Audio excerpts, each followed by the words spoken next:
창세기가 모세오경의 처음이었는데 창세기에서 우리는 창세기의 신앙, 이 창조 신앙을 가져야 되겠다 하는 그런 차원의 창조의 하나님에 대해서 잠시 알아봤습니다. 오늘은 두 번째로 이제 출애굽기로 넘어가겠는데요. 출애굽기, 이건 엑소도라고 하죠. 엑소도. 이집트에서의 탈출을 내용으로 하는 그러한 성경 말씀인데, 이 성경도 그냥 출애굽기 독자적으로 나타나는 게 아니라 창세기와 연관되어져서 이 출애굽기가 시작됩니다. 이 창세기를 2부로 나누면은 창세기를 1장서부터 11장까지를 원역사라 이렇게 얘기했습니다. 그리고 12장부터 50장 끝까지를 이 족장사, 이 가족사 이렇게 얘기합니다.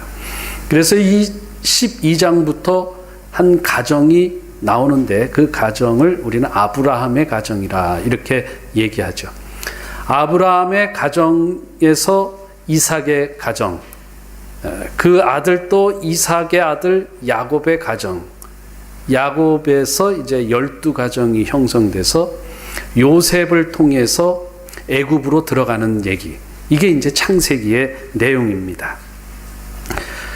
이 갈대아 우르에서 아브라함 가족을 하나님께서 선택하십니다. 그리고 불러내셔서 이제 가나안 땅으로 인도하시는데요. 이 인도하시는 그 가운데서 아들 야곱, 아들 이삭과 이삭의 아들 야곱, 그 3대를 통해서 70명의 가족을 만듭니다. 그렇게 해서 얻은 땅이 이집트의 고센 지방이라는 땅이에요. 거기는 기름진 초목이 무성한 땅이죠. 이스라엘 사람들은 양치기잖아요. 목동들이, 목자들. 그들이 이제 이 축산업을 하니까 이집트의 바로가 그 고센 땅을 저들에게 줬어요. 70명이 고센 지방에서 이제 큰 목장을 만들어서 생활을 잘하고 있었습니다. 자, 그런데 이 왕조가 계속 그 왕조로만 가면은 괜찮아. 그런데 가다 보니까 왕조가 바뀐단 말이죠. 세월이 흘렀어요. 400년이라는 세월이 흘러가면서 이 요셉을 인정하고 요셉과 함께했던 왕조가 이제 다른 왕조로 바뀌어버린 거예요. 힉소스 왕조라는 그 이집트의 왕조가 있었는데, 이 힉소스 왕조는 이집트 원주민에서 발생된 왕조가 아니라 사실은 역사에 보면은 그 힉소스는 외부에서 들어온 왕조입니다. 외부에서 들어와서 이집트의 왕이 되었어요. 그러다 보니까 이 외부에서 들어오는 왕조는 외부 사람들에 대해서 경계심이 없다, 이게. 그러다 보니까 그 당시 바로가 요셉을 바로 총리로 세웠던 이유도 그런 거가 있는 거예요. 그러니까 힉소스 왕조에서는 요셉을 총리로 세울 수 있는 그런 분위기가 되었고, 요셉 또한 그 후로, 총리가 된 후로 경제 정책을 잘 써서 전 세계가 불황이었을 때 그 불황을 극복해낼 뿐만 아니라 이집트에 더 큰 이익을 주게 되는 그러한 총리, 아주 탁월한 총리였죠. 그러다 보니까 이집트에서는 이스라엘과 이 요셉과 이스라엘의 가정에 대해서 매우 긍정적입니다. 매우 호의적이에요. 왕조가 바뀝니다. 스페인의 왕조 제가 잘 알지 못하는데 지금은 그 이전에는 합스부르크 왕조가 있었잖아요. 합스부르크 왕조에서 이 부르봉 왕조로 바뀐데, 이 합스부르크 왕조는 오스트리아 또 독일 이쪽 계열이에요. 그러니까 이 합스부르크 왕조가 자기네 왕조를 자기네 영토를 넓히기 위해서 집안내끼리 결혼해가지고 그 당시에 유럽을 다 제패하다시피 그렇게 다스렸던 왕조가 이 합스부르크 왕조였어요. 근데 그 합스부르크 왕조가 이제 18세기 초에 서서히 시들어 버리더니 그게 이제 프랑스의 왕족, 부르봉 왕조로 바뀌어 버린다는 거예요. 그러니까 합스부르크 왕조에서 부르봉 왕조로 바뀌면서 이제 사람들이 바뀌고 또 이전의 충신은 이쪽에 지금의 역적이 되는 그러한 역사적 사건들이 생기다 보니까 자연히 이전에 높은 고위 관직들은 다 물러나게 돼 있죠. 우리나라에 고려 왕조가 있어요. 이 고려 왕조는 왕씨에서 시작한 왕조인데 918년에 시작해서 1341년에 바뀝니다. 그래서 1341년에 이성계에 의해서 이씨 조선으로 바뀌죠. 그럴 때에 고려의 충신들이 얼마나 많이 죽었는지 몰라요. 그리고 고려의 정책과 조선의 정책이 완전히 틀리죠. 사상도 틀리고 불교에서 유교로 이게 다 틀려진다 이거예요. 마찬가지로 이 요셉이 있던 왕조 시대에서 400년이 흘러가면서 왕조가 바뀌니까 이 이스라엘에 대한 생각들, 정책들이 바뀌기 시작합니다.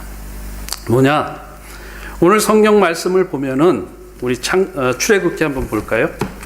출애굽기 1장에 그 시대가 어떻게 바뀌었느냐? 8절, 1장 8절.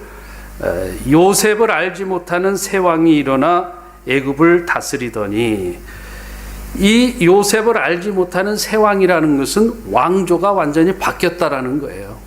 시대가 완전히 바뀌는 겁니다. 그런데 이 시대에 바뀌면서 이 왕조는 어떠한 정책을 썼느냐? 이 대외적으로 확장하는 정벌 사업을 많이 했던 왕조라는 거예요. 그러다 보니까는 외부 세력하고 친하겠어요? 안 친하겠어요? 안 친하단 말이죠. 외부를 정복해야 되는데, 그런데 우리 내부에 외부 세력이 있다 이거예요. 그게 누구예요? 이스라엘 백성이에요. 우리가 외부로 진출해 나가면서 확장해 나가야 되는데, 자, 이스라엘 백성이 70명이 왔었는데 400년 후에 몇 명으로 됐어요? 장정만 60만이 넘어요. 그러니까 전체 인구로 따지면 최소 200만이 된다. 200만 이상이 되는 거예요. 200만 이상이 내부에 지금 외부에 적이 들어와 있었다 이게.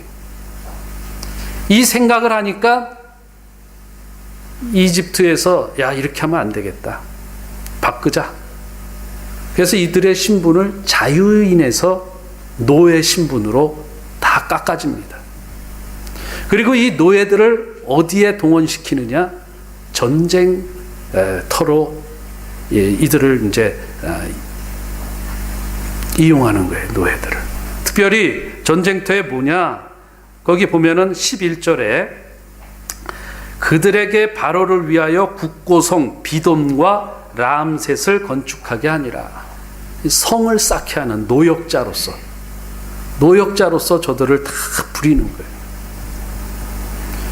저들이 자유인으로서 잘 먹고 잘 살다가 갑자기 노예 신분으로 바뀌면서 저들이 이 노역에 강제 동원되니까 그 생활이 얼마나 힘들겠냐 하는 거예요.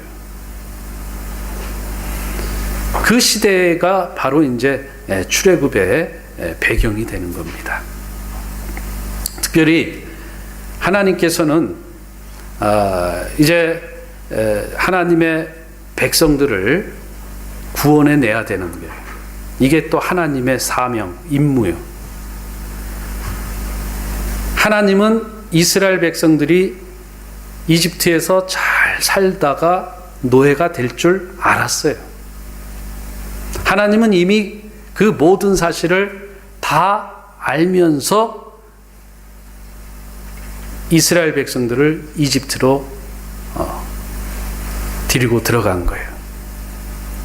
그러나 그것이 벌을 주려고 또 저들을 멸망시키기 위해서 이집트로 들어간 것이 아니고 하나님의 구원의 사역 속에서 구원 계획을 가지고 이스라엘 백성들을 애굽으로 이집트로 데리고 들어가셨다라는 거예요. 우리가 창세기 15장 한번 보겠습니다. 창세기 15장 13절 한번 보겠습니다. 13절 같이 읽겠습니다. 13절 시작. 여호와께서 아브라함에게 이르시되 너는 반드시 알라. 네 자손이 이방에서 계기되어 그들을 섬기겠고 그들은 400년 동안 네 자손을 괴롭히리니. 14절 그들이 섬기는 나라를 내가 징벌하며 그 후에 네 자손이 큰 재물을 이끌고 나오리라. 아멘. 하나님은 구원의 계획을 갖고 이스라엘 백성들을 애굽으로 들여갔다 이게. 그게 언제냐? 이 아브라함 때 벌써 400여 년 전에 이미 이렇게 계획을 갖고 계셨더라는 거예요.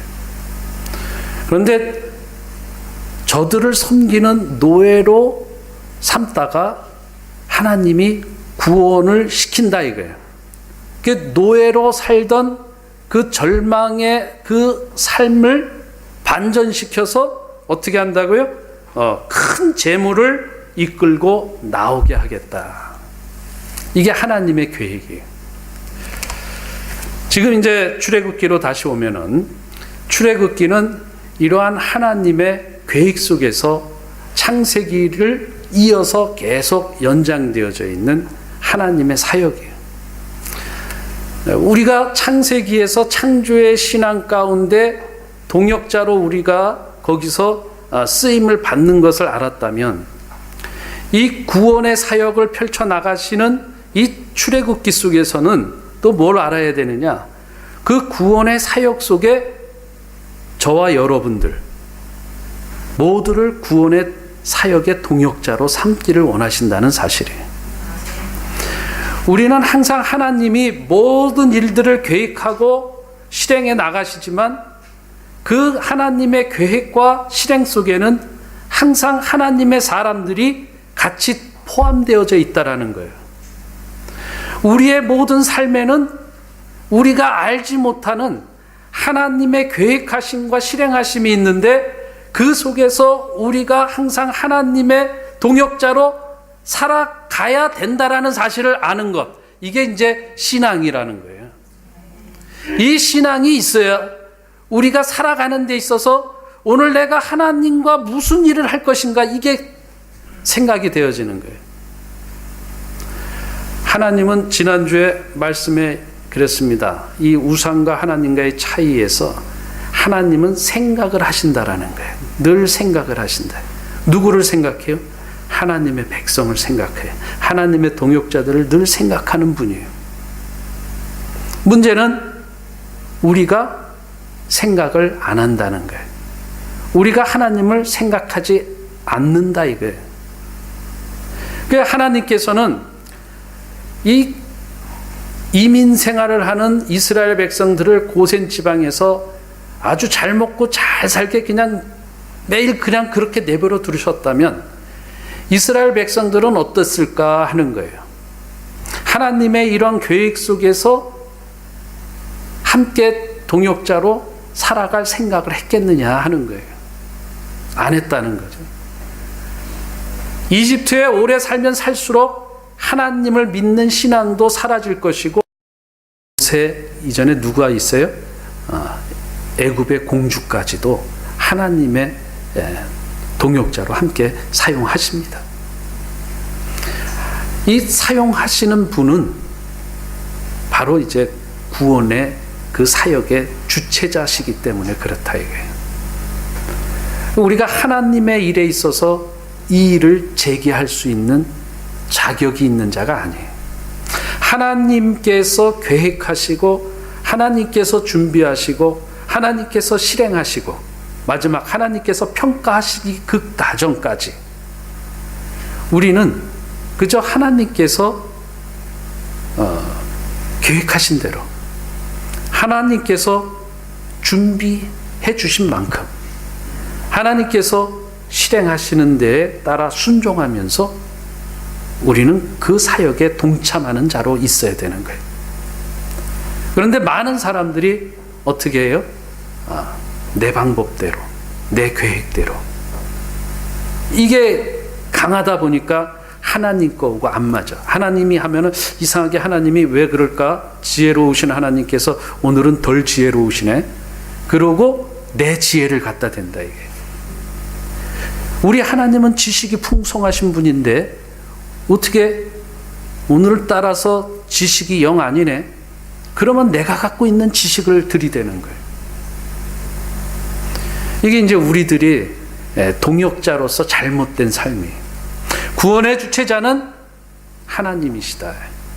하나님께서 오늘 구원의 주체자로서 이 구원의 사역을 펼쳐가시는데 제일 먼저 사용하는 사람이 누구였어요? 산파들이 산파. 이스라엘 백성들이 막 늘어나니까 그것도 막 남자아이들이 그냥 막 힘도 센 남자아이들이 막 태어나니까 이 이집트에서는 인구 억제 정책을 씁니다. 어떻게 하느냐? 이스라엘 남자아이들은 태어나기도 전에 싹 그냥 죽여라 이거예요. 그리고 여자들만 살려줘라. 그런데 이 산파들이 그 명령을 따랐느냐? 아니라는 거예요. 만약에 저나 여러분들이 그 시대의 산파들이었다면 야, 이건 뭐 어쩔 수 없어. 왕이 시키는데 뭐 우리가 무슨 힘이 있어. 시대가 그런 시대니까 우리는 그냥 시키는 대로 태어나면 죽여버려야지 뭐. 이게 우리들의 이유가 될 수 있어요.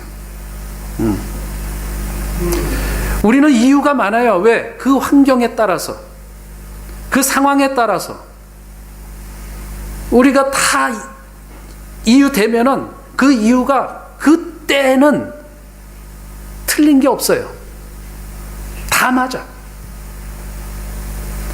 이 사람의 얘기도 맞고 저 사람의 얘기도 다 맞다니까요. 근데 중요한 것은 누구의 얘기가 더 맞느냐 하는 거예요. 하나님의 얘기가 맞다는 거예요.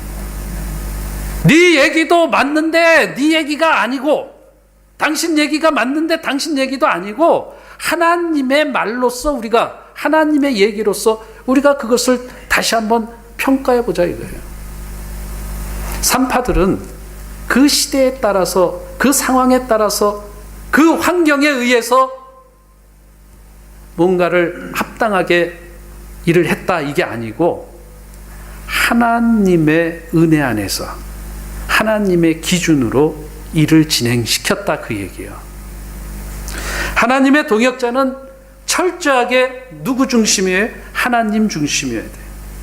오늘 20장에 보니까 뭐라 그랬습니까? 20절에 보니까 뭐라 그랬습니까? 하나님이 그 산파들에게 은혜를 베푸시니 그 백성은 번성하고 매우 강해지니라. 21절에 그 산파들은 하나님을 경외하였으므로. 여러분, 다른 어떤 이유와 다른 어떤 환경, 이런 것들이 우리의 삶의 조건, 우리의 삶의 이유가 되는 것이 아니고, 하나님을 경외하는 산파들처럼 오직 하나님 중심으로 해내서 그 어린 아이들을 살려냈다라는 거예요. 산파의 역할은 생명을 살리는 게 산파의 역할이지 생명을 죽이는 게 산파의 역할이 아니거든요. 오늘 우리 기독교인들의 역할은 바로 이 산파와 같은 역할이어야 된다. 생명을 살려내는, 생명을 끄집어내는 그러한 역할이 바로 우리가 산파의 역할이에요.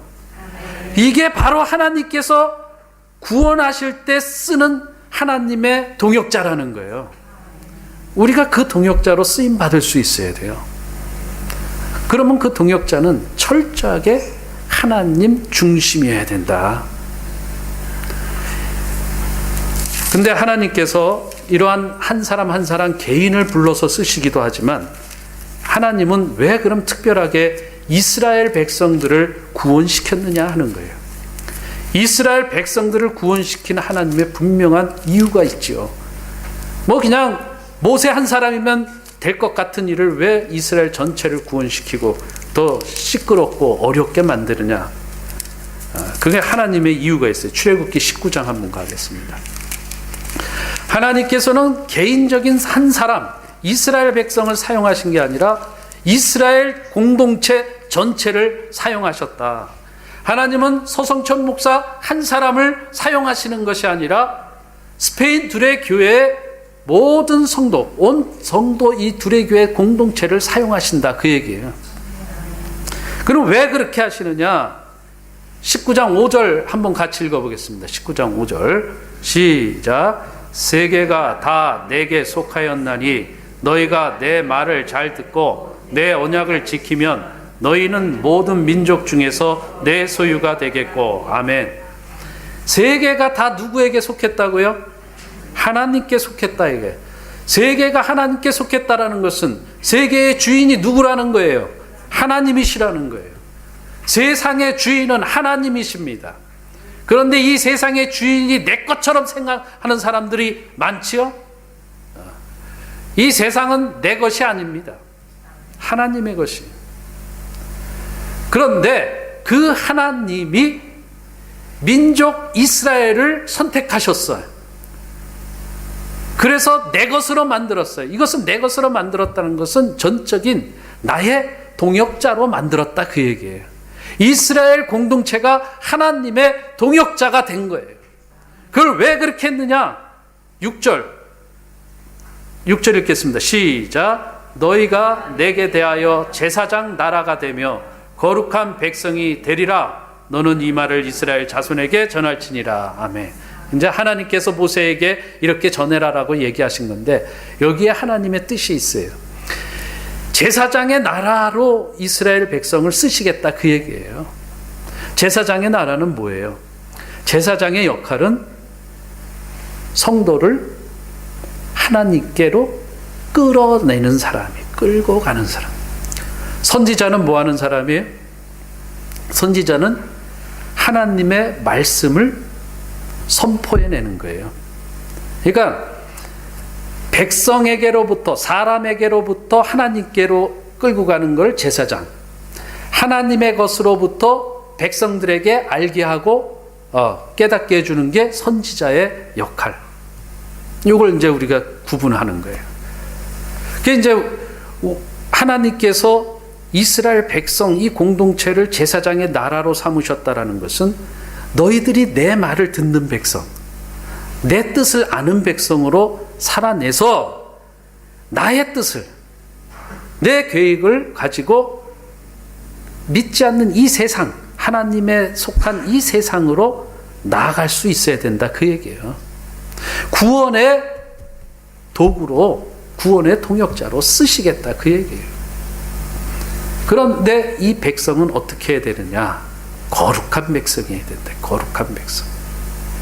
그러니까 우리들의 정체성, 우리는 제사장의 나라, 거룩한 백성이어야 된다. 그러니까 우리는 하나님의 말씀에 대해서 예민한 사람들이어야 돼요. 우리 두레교회가 하나님의 그 구원의 사역에 쓰임받는 공동체가 되기 위해서는 우리도 하나님의 말씀에 대해서 제대로 알고 그 말씀대로 우리가 살아내면서 그 말씀을 갖고 세상으로 나가야 된다, 그 얘기예요. 우리 멋대로 그냥 우리끼리 합의했으니까 됐어 하고 그걸 가지고 이 세상에 보여내는 것이 아니에요. 우리는 철저하게 하나님의 중심에서, 하나님에 의해서, 하나님의 것을 가지고 세상으로 나아가는 사람들이에요. 그러기 위해서는 우리는 더욱더 예수 그리스도의 그 보혈로 깨끗한 주님의 백성들이 되어야 되겠죠. 이걸 거룩한 백성이라고 하는 거예요. 오늘 우리가 이 출애굽기 더 많은 것을 우리가 봐야 되겠지만 제일 중요한 부분은 이 출애굽기에서 구원의 하나님을 보실 수 있기를 바랍니다. 그 구원의 하나님께서는 저와 여러분들, 우리 스페인 두레교회를 구원의 동역자로 삼기를 원하신다. 그래서 먼저 우리를 애굽에서 끌어내셔요. 억압된 삶에서부터 나와라. 자유 없는 그 삶에서부터 나와라. 이게 참 중요한 메시지예요. 억압된 삶. 뭐가 저와 여러분들을 자꾸만 끌고 가려고 합니까? 내가 어디에 자꾸만 중독돼 가려고 합니까? 나를 끌고 가는 그 실체가 보입니까? 나를 억압하는 그 존재가 보입니까? 거기로부터 떠나야 되는 것. 이게 출애굽기의 시작이에요. 떠남, 억압에서 떠남. 그리고 새로운 가나안 땅, 새로운 비전, 새로운 미래를 향한 출발. 이게 출애굽기의 전체 의미예요. 스페인 말로 살리다, 살리다. 살리다는 떠난다도 되죠. 살리다는 시작, 출발도 되죠. 네. 이 살리다가 바로 이 출애굽기의 핵심 단어예요. 억압에서 떠나서 새로운 미래, 가나안을 향해 출발하자. 이게 우리 스페인 두레교회여야 돼. 스페인 두레교회는 그동안 모든 얼거맸던 쇠사슬을 다 끊어버리고 새로운 시대, 새로운 미래로 출발할 수 있어야 돼. 구원의 하나님은 바로 이렇게 우리를 먼저 떠나서 새롭게 출발시키면서 우리를 구원의 동역자로 쓰십니다.